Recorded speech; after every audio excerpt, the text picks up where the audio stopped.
सुप्रभात। आज की इस कक्षा में हम अपनी पाठ्य पुस्तक ज्ञान सागर का तीसरा पाठ प्रारंभ करेंगे। इस पाठ में आपको जल के विभिन्न रूपों के विषय में बतलाया जाएगा। बच्चों, आप जानते हैं जल हमारे लिए कितना महत्वपूर्ण है। अगर इसे हम अमृत कहें तो अतिशयोक्ति नहीं होगी। इस पाठ में आप देखेंगे कि अलग अलग जगहों में आसमान से बरसता हुआ जल किस प्रकार अलग अलग रूप ले लेता है और हम उन्हें क्या क्या कहकर पुकारते हैं। तो पाठ का शीर्षक है बरसते जल के रूप अनेक। मैं इसका पठन करूंगी, आप सब ध्यान से सुनेंगे और उसके बाद आप इसे अच्छी तरह से पढ़ेंगे।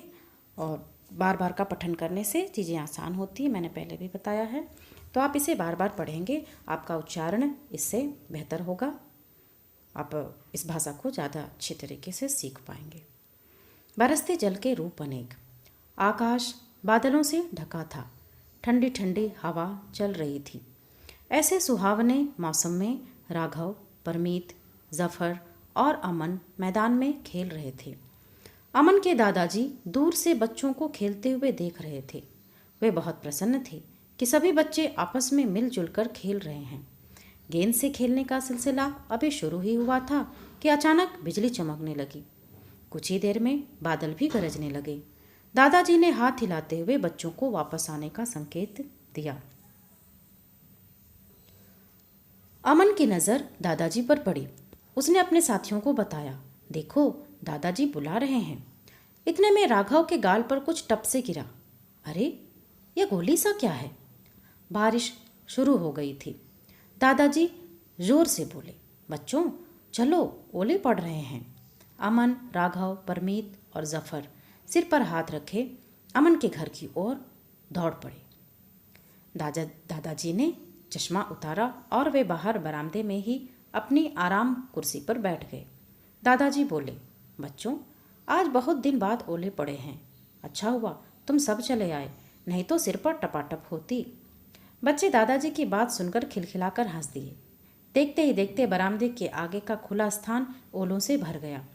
राघव ने दादाजी से पूछा, दादाजी ये ओले क्या होते हैं? दादाजी मुस्कुराए और बोले, बच्चों वायुमंडल में विद्यमान जल की बूंदें झटके से उछलकर ऊपर चली जाती हैं। ऊपर की हवा बहुत ठंडी होती है। वे बूंदें वहीं जमकर ओले का रूप धारण कर लेती हैं। इसी प्रकार हवा के झोंके इन्हें और ऊपर उछाल देते हैं। इन ओलों के ऊपर बर्फ की और परतें जम जाती हैं। कुछ भारी होने पर ये ओले नीचे की ओर गिरने लगते हैं। वाह दादाजी, मुझे तो यह मालूम ही नहीं था। सभी बच्चे बहुत खुश हुए। दादाजी ने बच्चों से पूछा, क्या तुमने पाला पड़ता देखा है? पाला? सभी बच्चे एक साथ बोले। दादाजी ने कहा, सर्दियों में तुमने देखा होगा कि खेतों में सुबह सुबह बर्फ की एक चादर सी दिखाई पड़ती है। यही पाला है। जब ठंड अधिक पड़ने लगती है तब हवा में मौजूद भाप जम जाती है और बर्फ की चादर के रूप में दिखाई पड़ती है। वाह दादाजी, यह भी जल का ही एक रूप है। दादाजी ने समझाया कि जल जीवन तो है ही, इसके रूप भी अनेक हैं। इतने में अमन दादाजी के लिए चाय ले आया और दोस्तों के लिए गर्मा गर्म पकौड़े। चारों बच्चे खुश थे क्योंकि दादाजी के पास उनके बहुत से सवालों के जवाब थे। परमीत ने कहा, दादाजी पहाड़ों पर जो बर्फ गिरती है उनके बारे में भी कुछ बताइए। दादाजी यह सुनकर मुस्कुराए। दादाजी ने कहा, परमीत पहाड़ ऊंचाई पर होते हैं ना, सो वहाँ ठंड भी अधिक पड़ती है। शीत ऋतु में और अधिक ठंड के कारण वहाँ के वायुमंडल में भाप बर्फ के रूप में बदल जाती है। यही बर्फ जब पहाड़ों पर बरसती है तो इसे हिमपात कहते हैं। अब ओले पड़ना बंद हो गया था। हल्की फुहारें सी पड़ रही थीं। बच्चे ऐसे सुहावने मौसम में मज़े से पकौड़े खा रहे थे और बूंदों की ताल के संग उनका मनमयूर नाच रहा था। इस पाठ के लेखक हैं शिवशंकर। अब इस पाठ को हम विस्तृत रूप से पढ़ेंगे। लेखक का नाम याद रखोगे, शिवशंकर इनके लेखक हैं।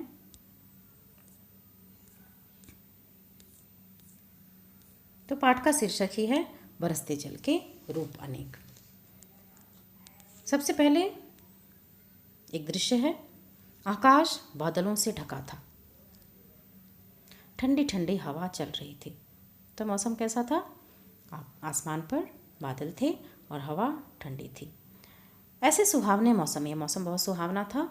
तो कुछ बच्चे जिनके नाम थे राघव, परमीत, जफर और अमन, ये सारे बच्चे मैदान में खेल रहे थे। अमन के दादाजी वहीं थे, दूर से बच्चों को खेलते हुए देख रहे थे। वे बहुत प्रसन्न थे, बड़े खुश थे कि सभी बच्चे आपस में मिलजुल कर खेल रहे हैं।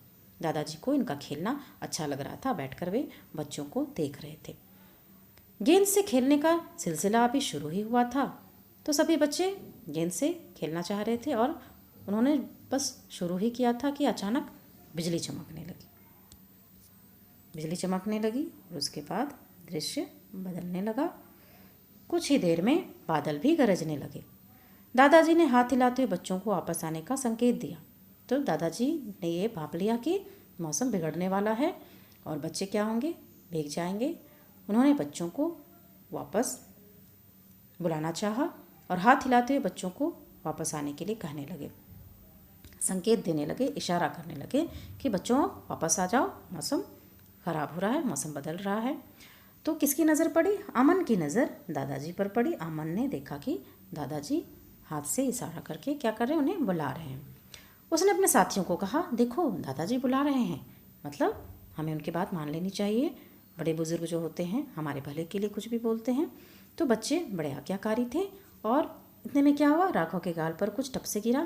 तो उसने कहा कि गोली सा क्या है। उसके बाद बारिश शुरू हो गई। दादाजी ज़ोर से बोले, बच्चों चलो ओले पड़ रहे हैं। तो ये गोली सा क्या था? ये जो गोली सा था यह था ओला। ओले ओले पड़ रहे थे। तो दादाजी ने आगाह किया कि बच्चों ओले पड़ रहे हैं, सब घर के अंदर आ जाओ।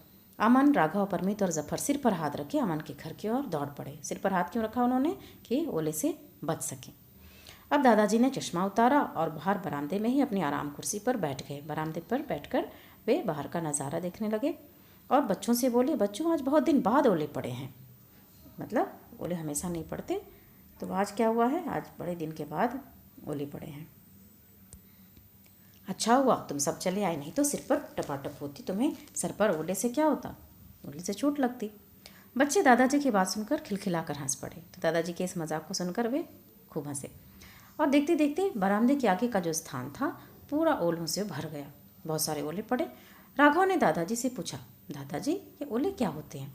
अब राघव के अंदर क्या हुआ, उसके अंदर जिज्ञासा जाग उठी कि मैं दादाजी से पूछूं कि ओले क्या है और कैसे ये पड़ते हैं, कैसे बनते हैं, कहाँ से आ जाते हैं। दादाजी मुस्कुराकर बोले। दादाजी को अच्छा लग रहा था, बच्चे जिज्ञासु हैं, जानना चाह रहे हैं। उन्होंने कहा, बच्चों वायुमंडल में विद्यमान, वायुमंडल मतलब हमारा जो पृथ्वी का वायुमंडल है उसमें विद्यमान, विद्यमान मतलब उपस्थित, उसमें जो मौजूद चीज़ है वो है जल की बूंदें। कभी कभी क्या होता है, झटके से उछलकर ऊपर चली जाती हैं। अब बहुत ज़्यादा ऊपर चली गई तो ऊपर ज़्यादा ठंड है, तो ऊपर की हवा क्या है, ठंड है, और ये बूंदें वहीं जमकर ओले का रूप धारण कर लेती हैं। तो ओले क्या हो गए, जब वायुमंडल में विद्यमान जल की बूंदें झटके से उछलकर ऊपर चली जाती हैं तो ऊपर के ठंड के कारण, क्योंकि ऊपर ठंड ज़्यादा होती है, यही बूंदें जम जाती हैं और ओले का रूप ले लेती हैं। इसी प्रकार हवा के झोंके इन्हें और ऊपर उछाल देते हैं। अब हवा के झोंके आए, वे क्या करें, इनको और ऊपर कर दिए। इन ओलों के ऊपर बर्फ़ की एक और परतें जम जाती हैं। जैसे जैसे ऊपर जाएंगे और ज़्यादा ठंड बढ़ेगी और बर्फ़ की परतें उन बूंदें जो जम गई थी उन पर और जम जाती हैं। कुछ भारी होने पर, वे भारी हो गए। भारी होने पर क्या होगा, भारी होने पर ओले क्या होते हैं, नीचे की ओर गिरने लगते हैं, जिन्हें तुम अभी देख रहे थे। वाह दादाजी, मुझे तो यह मालूम ही नहीं था। तो बच्चों की जिज्ञासा शांत हो गई, उनका ज्ञान भी बढ़ गया दादाजी के संपर्क में आकर। सभी बच्चे बहुत खुश हुए। अब दादाजी ने बच्चों से पूछा, क्या तुमने पाला पढ़ते देखा है? तो ओले के बारे में तो तुम जान गए, अब क्या पाले के बारे में सुना है कि पाला क्या होता है? पाला, सभी बच्चे एक साथ बोले। उन्हें पता नहीं था कि पाला होता क्या है, तो उन्हें थोड़ा आश्चर्य हुआ। अब दादाजी ने उनकी जिज्ञासा शांत करने के लिए कहा, सर्दियों में जब सर्दी का मौसम होता है तो क्या तुमने देखा है खेतों में सुबह सुबह बर्फ़ की चादर सी दिखाई पड़ती है? जो बर्फ़ की जो चादर से दिखाई पड़ रही है ना, यही पाला है। जब ठंड अधिक पड़ने, अब ये कैसे बनते हैं ये दादाजी वर्णन कर रहे हैं इस बात का। जब ठंड अधिक पड़ने लगती है तब हवा में मौजूद भाप, हवा में भाप है, पानी के गर्म होने से क्या होता है, भाप ऊपर जाने लगती है, पानी गर्म होने पर भाप का रूप में बदल जाता है। तो भाप जब ऊपर जाती है तो यही भाप जो है ठंड के कारण जम जाती है और बर्फ़ की चादर के रूप में हमें दिखाई पड़ती है। वह दादाजी, यह भी जल का ही एक रूप है? बच्चों ने पूछा। दादाजी ने समझाया, जल जीवन तो है ही, इसके रूप भी अनेक हैं। तो मैंने पहले ही कहा था जल क्या है, हमारे लिए ज़िंदगी है, हमें जीवन देता है, इसके बिना जीवन की कल्पना हम नहीं कर सकते, इसके रूप भी अनेक हैं। इतने में अमन दादाजी के लिए चाय ले आया और दोस्तों के लिए गर्मा गर्म पकौड़े। सब इसका आनंद लेने लगे। इसके बाद क्या हुआ, चारों बच्चे बहुत खुश थे क्योंकि दादाजी के पास उनके बहुत से सवालों के जवाब थे। परमीत ने कहा, दादाजी पहाड़ों पर जो बर्फ़ गिरती है उनके बारे में भी कुछ बताइए। परमीत की जिज्ञासा शांत नहीं हुई थी और भी कुछ जानना चाहता था। तो हमें हमेशा जानने की इच्छा हमारे अंदर होनी चाहिए, इससे हम नई नई चीज़ों को जानते हैं। तुम अपने बड़ों से सवाल पूछोगे, अपने टीचर से पूछोगे, आसपास के जो लोग हैं उनसे पूछोगे, किताबें पढ़ोगे तो तुम्हारा ज्ञान क्या होगा, दिन पर दिन बढ़ता जाएगा। तो इसके लिए तुम्हारे अंदर जिज्ञासा होनी बहुत ज़रूरी है। जानने की इच्छा अगर तुम्हारे अंदर होगी तुम्हारा ज्ञान अपने आप बढ़ता जाएगा। तो परमीत ने कहा, दादाजी पहाड़ों पर जो बर्फ़ गिरती है उनके बारे में कुछ बताइए, वे बर्फ़ कहाँ से आते हैं। अब दादाजी सुनकर मुस्कुराए और दादाजी ने कहा, परमीत पहाड़ ऊंचाई पर होते हैं, पहाड़ क्या ऊंचे होते हैं तो वहाँ पे ठंड भी अधिक पड़ती है।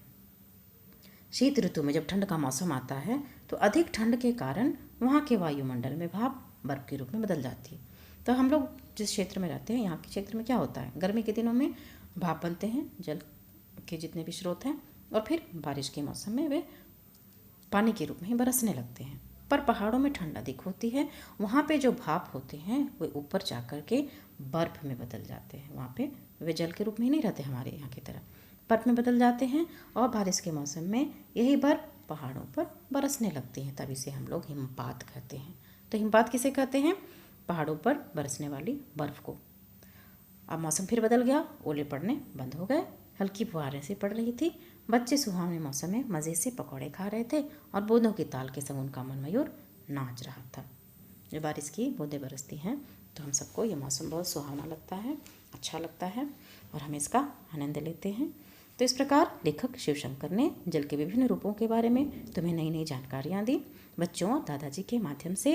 उम्मीद है ये जानकारी तुम्हारे लिए लाभदायक होगी, तुम इस पाठ को पढ़कर आनंद का अनुभव करोगे। अब तुम्हारे ये कक्षा कार्य है कि तुम इस पाठ को जितनी बार हो सके पढ़ोगे, समझने का प्रयास करोगे। अगली कक्षा में हम इसका सारांश लिखेंगे, शब्दार्थ लिखेंगे, प्रश्नोत्तर की तरफ जाएंगे। धन्यवाद।